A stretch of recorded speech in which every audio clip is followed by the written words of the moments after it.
The Institute for Democratic Education, in cooperation with Boston University Radio Institute, presents Lest We Forget These Great Americans, stories of Americans who will never die.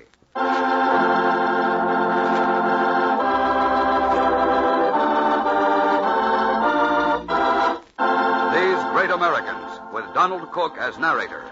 One in a series of programs designed to bring afresh to you the stories of great Americans who dedicated their lives to the principles set down by America's founders, that all men are created equal.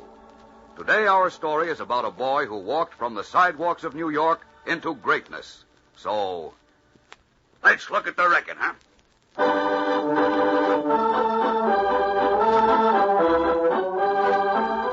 Remember Al Smith?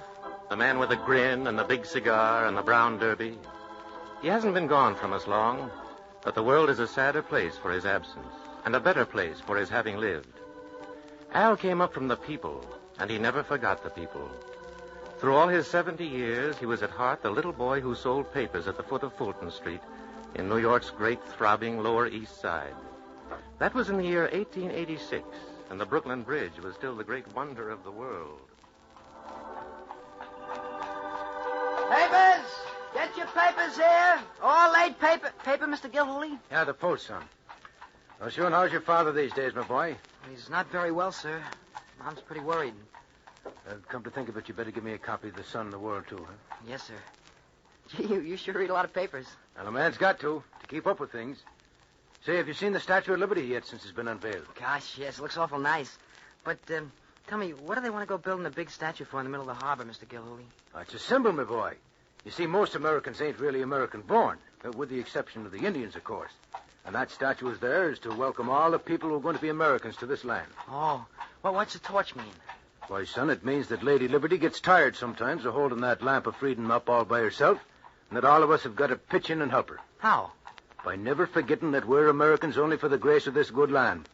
And that if we get to fighting amongst one another like a bunch of savages, we'll lose all the liberty we came here to enjoy. Gosh, I guess you do learn a lot by buying so many papers, Mr. Gilhooly. You don't learn it by papers, my boy. You learn it by living, and don't let anyone tell you different. Well, give my regards to your father and mother, lad, and I hope you'll be feeling better soon. Thank you, Mr. Gilhooly. I'll be sure to tell him.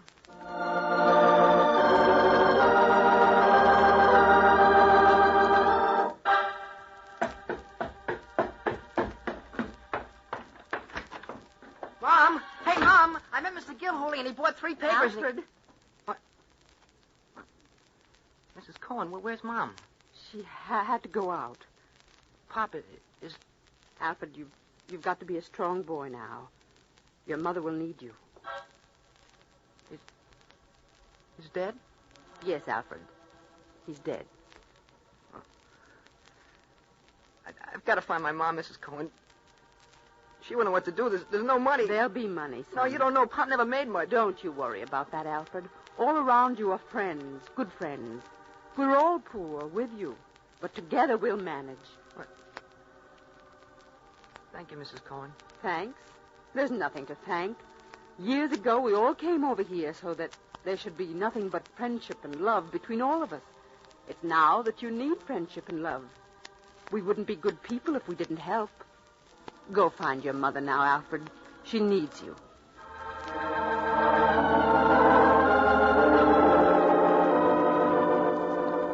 The years went on. They were not the school day years of boyhood for Al Smith, for young Al was too busy working and earning first the sum of $3 a week, and then the handsome wages of $8 a week, and finally the bountiful salary of $12 a week, with as many fish as he could eat thrown in. For this latest position was as a bookkeeper and general handyman at the Fulton Fish Market. And then... And I tell you, good friends and neighbors, that Miner is the man to represent the Oriental District, this very district that you call home in the Congress of the United States. Miner is an honest, a fearless, God-fearing man who will carry his neighbors' wishes, indeed their very whims, into the law of this land if he is elected. And further... If that's the case, why doesn't Miner go up and campaign in his own neighborhood? He doesn't even live in this district. Who said that? I did. And if you want to know the name, it's Al Smith. All right, Smith. If you got so much to say, why don't you come up here and take over the platform? I accept the invitation. But, mister, you're just begging to lose the election.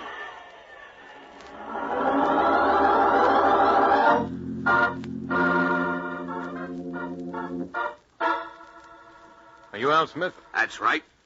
You look kind of young to be able to swing an election in one speech from the opposition's platform. That's the best place to swing one, sir. Well, I guess it is at that. How'd you like to go into politics, Al? If they're honest, I'd say yes. You think my politics are honest? Mr. Campbell, if I didn't think so, I wouldn't have made that speech for you. Okay, Al, this country needs young fellows who think like you. Keep thinking that way. Someday you'll be a big man in politics. If I don't keep thinking that way, I don't want to be big. Well, Mr. Campbell, when do I go to work?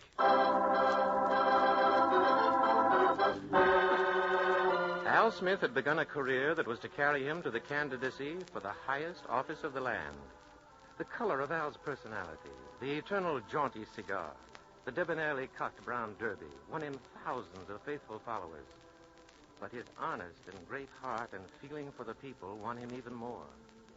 And then in 1911, the sound of fire sirens and the light of flames in the sky brought terror to the hearts of New York. What's going on? Where's the fire? The Triangle Shirtwaist Factory's on fire. The workers are trapped in there.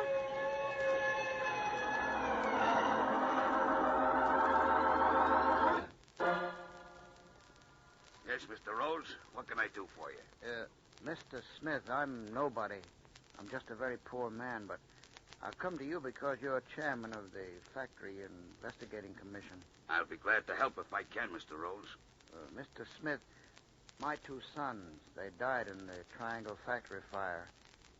Some people say that because we're poor, it doesn't matter. Mr. Rhodes, I come from people like you. You're a Jew, and I'm an Irish Catholic. But if I say that your problems aren't my problems, then I don't deserve to be an American. Then, Mr. Smith, only this favor. Will you help us to make sure that no other fathers and mothers' sons die in senseless fires like this? You can depend on it, Mr. Rhodes. There'll be no more factory fire traps in this state from now on. The people could depend on Al Smith. And in 1918... I hereby nominate for the office of the governor of New York State, Al Smith.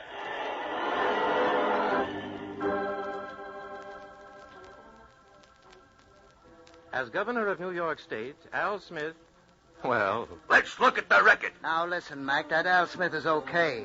That Workmen's Compensation Act was just begging to be cleaned up. And it took Smith to come along and do it. That Smith is a city man, but a fella's got to give him credit. Certainly helped us farmers out a lot. He's helped housewives and working women, too. I admire Al Smith.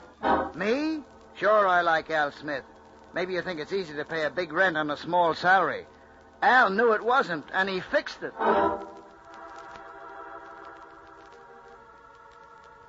And in 1924... Extra! Al Smith and McAdoo tied in race for Democratic presidential nomination. Get your paper here.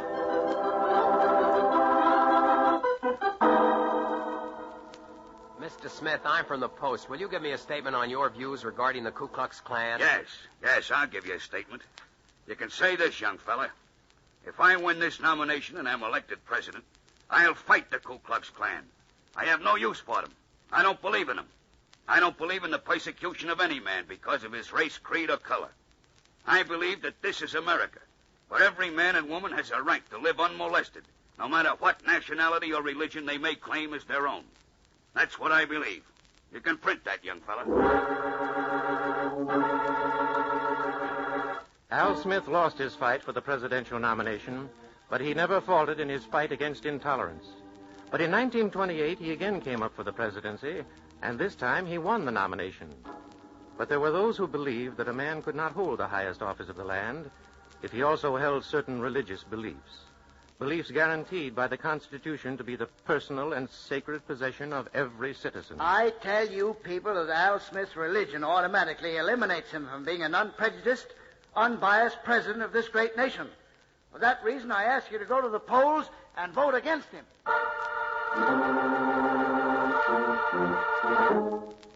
My worthy opponents seem to think that honesty isn't important, that integrity isn't important, that good government isn't important, that nothing is important but a man's national origin and religion. Well, I don't feel that way about it. I guess I'm just honest enough to think that the founders of this country were right when they said that all men were created equal and that equal rights are due to all men, regardless of their race, creed, or color. I may be defeated in this campaign solely on the basis of my religion. It is then that every man and woman in this country, Catholic, Jew, and Protestant alike, had better close the doors and bar the windows, because narrow intolerance of this sort can only lead to the further senselessness of bloodshed and violence.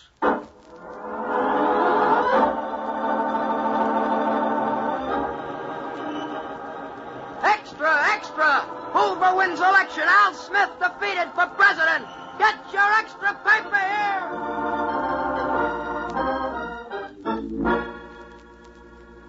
It's a terrible thing to have to lose an election on a religious issue. Though defeated, Al Smith never faltered in his beliefs. I believe in the worship of God according to the faith and practice of the Roman Catholic Church. I recognize no powers in the institutions of my church to interfere with the operations of the law of the land. I believe in absolute freedom of conscience for all men and in equality of all churches, all sects, and all beliefs before the law as a matter of right and not as a matter of favor. And I believe in the common brotherhood of man under the common fatherhood of God. In this spirit, I join with fellow Americans of all creeds in a fervent prayer that never again will any public servant be challenged because of the faith in which he has tried to walk humbly with God.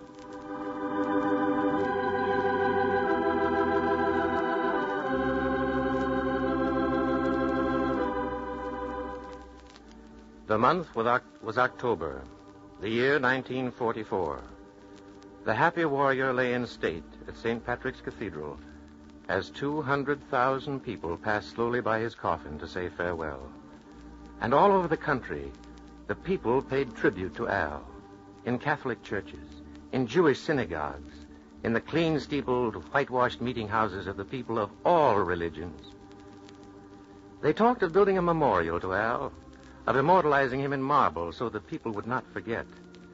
But the man with the brown derby was already immortalized. He was a Catholic, and he knew persecution. But he fought against all bigotry and intolerance, whether it was against the Catholics, the Jews, or any other minority. Al will be remembered for that. The law granting state aid to tuberculosis victims, that was Al's. The workmen's compensation law. Al worked for that. Free maternity and infant care for the poor. That was Al's idea. The soldier's bonus. Al fought for that 100%. Better housing for the people. Al was for it. And when the Nazis organized buns in this country, Al was one of the first to protest against them.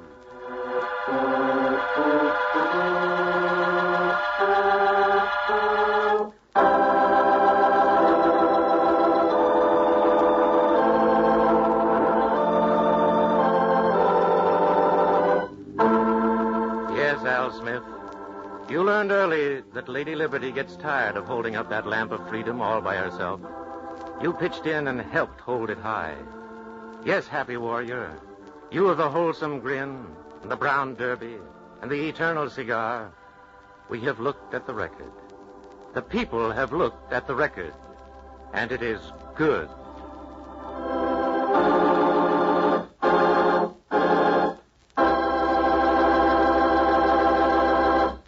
This program was brought to you by the Institute for Democratic Education in cooperation with the Boston University Radio Institute. Listen in again next week at the same time to the next in our 10th series, Lest We Forget These Great Americans.